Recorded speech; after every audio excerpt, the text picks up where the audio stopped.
Living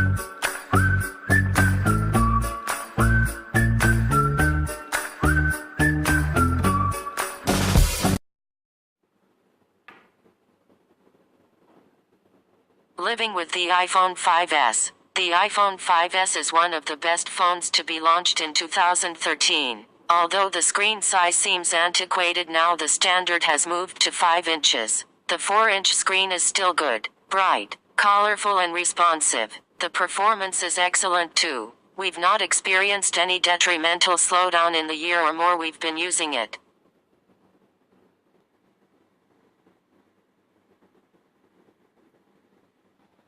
The iPhone 5S's aluminum body that feels premium and solid, yet manages to remain incredibly light. The square edges that looked so cutting edge now look a bit old school. The rounded corners of the iPhone 6 and iPhone 6 Plus feel better.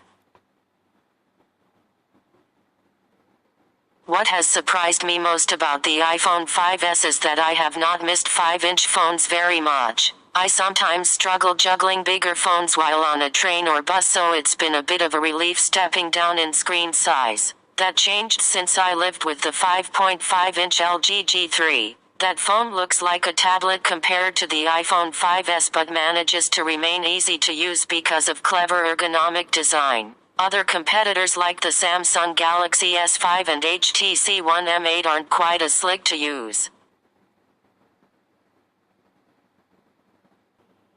There's not much to say about the iPhone 5S's performance here other than that it's blisteringly fast and very reliable. I've not experienced any issues with apps misbehaving other than the Google Maps hanging occasionally. It's annoying but maybe as much down to the app as to the phone.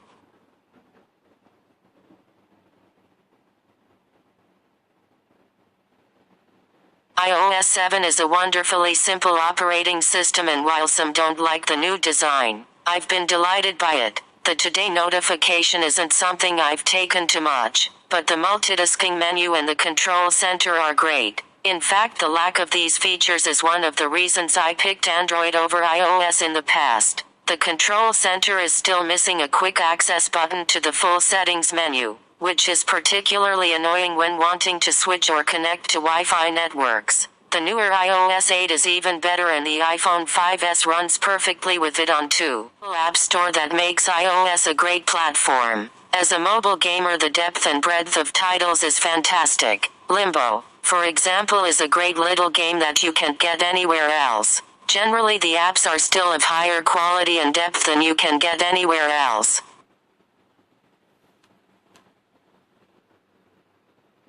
Cameras have become so important on mobiles that there are now some, like the Nokia Lumia 1020 and Samsung Galaxy Zoom, which are more camera than phone. I've found that the iPhone 5S's camera to be solid, but not as exceptional as some others. It is perfectly suited for snapping and reacts quickly, which is what I want from a phone camera, but there's not as much detail as you can get from the Galaxy S5 or LG G3.